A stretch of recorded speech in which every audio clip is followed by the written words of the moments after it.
Alors, juste avant, un petit rappel là, de vous dire que Nathalie Choquette est à Lilley-sur-Mer aujourd'hui, ce soir, à 20 h. C'est à l'église Notre-Dame de Bon Secours. C'est le spectacle cabaret en formule piano-voix où cette diva allie avec brio les belles chansons d'autrefois aux grands airs d'opéra. Donc, quand on parle de Nathalie Choquette, on parle d'une grande dame, d'une grande chanteuse. C'est sous la présidence d'honneur de Mme Lynne Fortin, soprano internationale. Donc, si vous voulez avoir des billets, c'est ce soir. Vous pouvez communiquer parce que c'est au profit de la fabrique de Lilley au 247-5103, 247-5103. Voilà.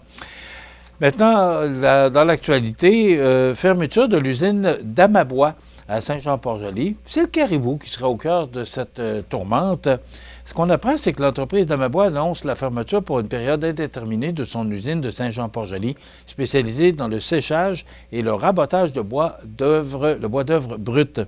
Cette décision survient dans un contexte de crise d'approvisionnement causée par les mesures de protection du caribou imposées en Haute-Gaspésie.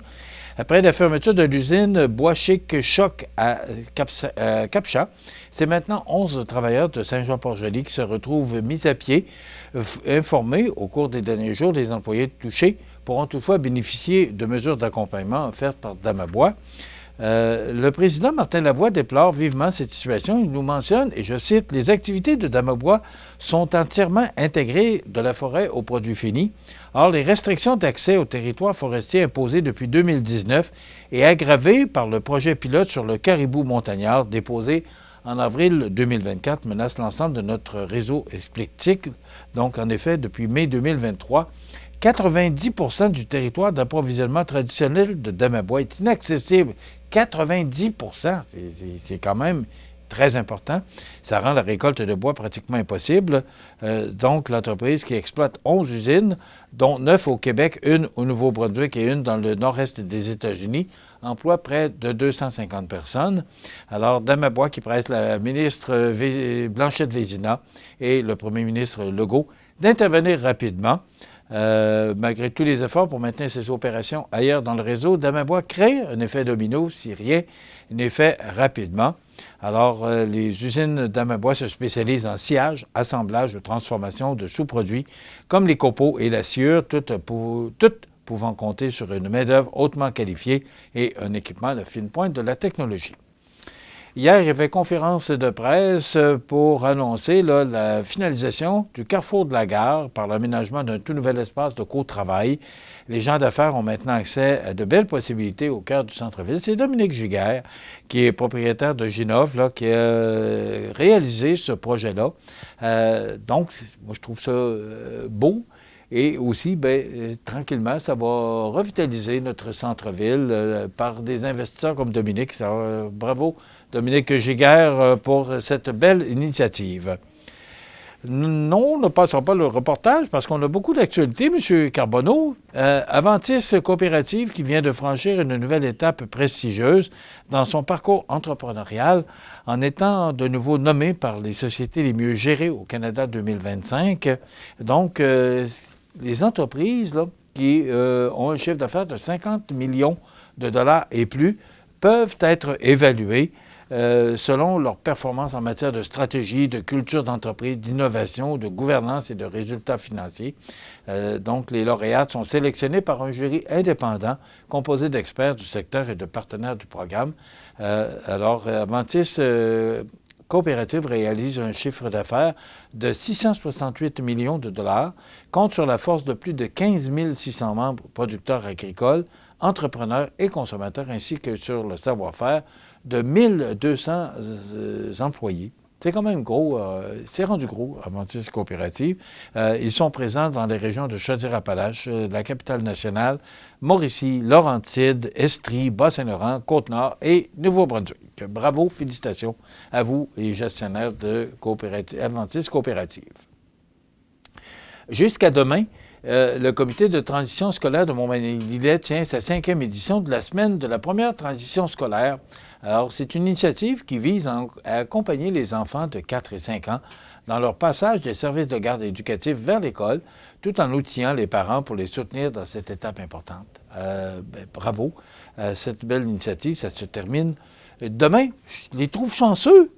Hein? Parce que nous, vous allez dire, bon, il ramène ça à lui. Oui, mais parce que je m'en souviens, moi, la première journée que maman est venue me reconduire à l'école et que j'ai trouvé ça difficile.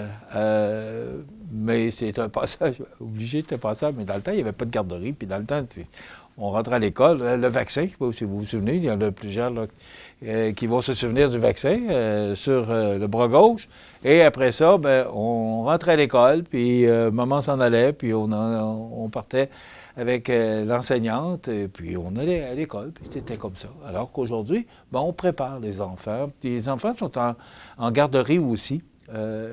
Les enfants sont mieux préparés à cette rentrée parce que je ne vous cache pas que c'était difficile pour nous parce qu'on partait de la maison, puis les mamans, à ce moment-là, étaient reines du foyer.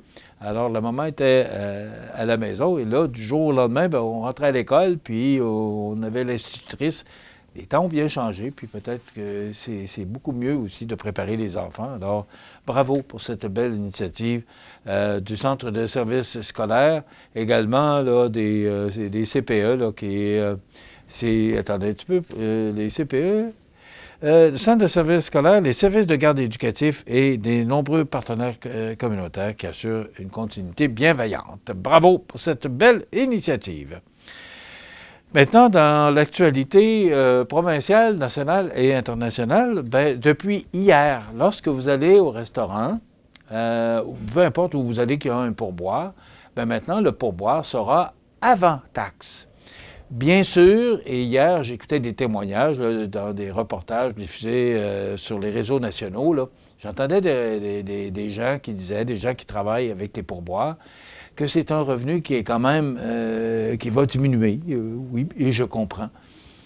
Mais on doit comprendre aussi que donner du pourboire sur des taxes, peut-être que c'était dû pour un changement parce qu'on donne du service sur un produit et du service qu'on a eu. Les taxes ne font pas partie d'un service.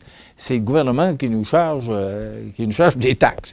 Alors, depuis hier, vous allez payer du pourboire ou des pourboires sur ce que vous recevez comme produits et services et non sur des taxes. Alors, on ne peut pas être en désaccord avec ça, mais oui, c'est sûr que c'est une baisse de revenus pour les gens qui travaillent avec des pourboires. On comprend très bien, mais peut-être le fait que maintenant, on puisse régulariser cette situation-là, que ça fait longtemps qu'on le souhaite.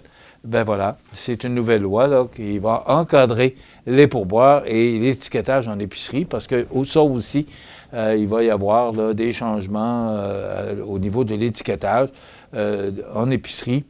C'est entré en vigueur hier sous le signe des accommodements partout au Québec. Vous savez, on parle beaucoup je vous parlais hier du conflit avec les CPE parce que là, il y a une entente de principe. Je vous parlais des ingénieurs aussi qui sont en grève. Eh bien, dans le Journal de Québec ce matin, sous la plume de David Descoteaux, le Québec est le champion des grèves dans tout le pays. Moi, j'aime bien ça quand on dit Montmagny numéro 1, Québec numéro 1, puis parce que c'est chez nous. Mais quand on me dit que quand on me dit ça, mais dans le sens contraire, là, je suis moins content. C'est près de 9 conflits de travailleurs sur 10 qui se déroulent dans le secteur public. Le Québec qui connaît une véritable épidémie de grève qui représente 91 % des arrêts de travail survenus au Canada depuis 2023. L'Institut économique de Montréal appelle à une intervention gouvernementale stricte, soulignant que 87 % des conflits de travail proviennent du secteur public. C'est sous la plume de David Descoteaux, puis je trouve que ça nous fait réfléchir. Et lorsqu'on écoute les réseaux nationaux, que moi, je prépare justement les commentaires sur l'actualité de fin d'émission, bien, en regardant, parce que je travaille beaucoup avec le Journal de Québec, mais je regarde la presse aussi, je regarde Le Soleil, je regarde les autres médias, là, pour vous donner de l'information juste. mais particulièrement avec le Journal de Québec, parce que le Journal de Québec parle aussi beaucoup de notre région. Alors, c'est pour ça que je travaille peut-être un petit peu plus avec le Journal de Québec. Et d'ailleurs, d'Amabois, que je vous ai parlé dans le bulletin de nouvelles et que je vous ai parlé il y a quelques instants, bien, on en parle dans le Journal de Québec de ce matin. Nous, on a eu le communiqué de presse hier. Alors voilà, Québec est le champion des grèves dans tout le pays. Près de 9 conflits de travailleurs sur 10 se déroulent dans le secteur public. Alors, Mme Sonia Lebel, qui est très occupée ces temps-ci par les négociations dans divers secteurs d'activité du secteur public. Ça continue de bien aller à la SAAC. Une panne informatique, là, j'ai cru voir avant d'entrer en ondes là, que ce serait revenu. Mais hier, on a été, je le dis au conditionnel, là, mais j'ai cru voir tout à l'heure que le système serait revenu.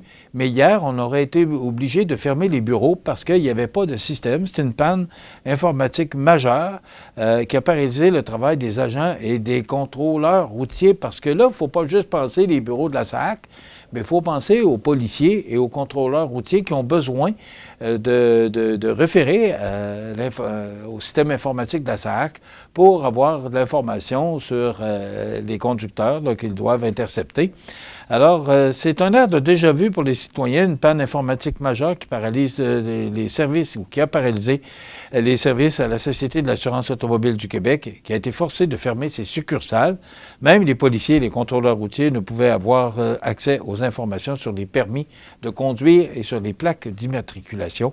Alors, il semblerait là, que le tout serait reparti ou revenu à la normale, mais je vous dis ça sous toute réserve.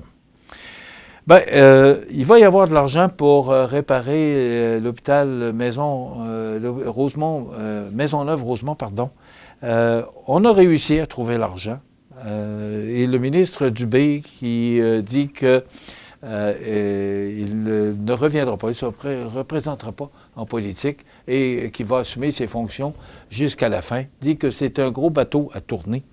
Qu'est le ministère de la Santé.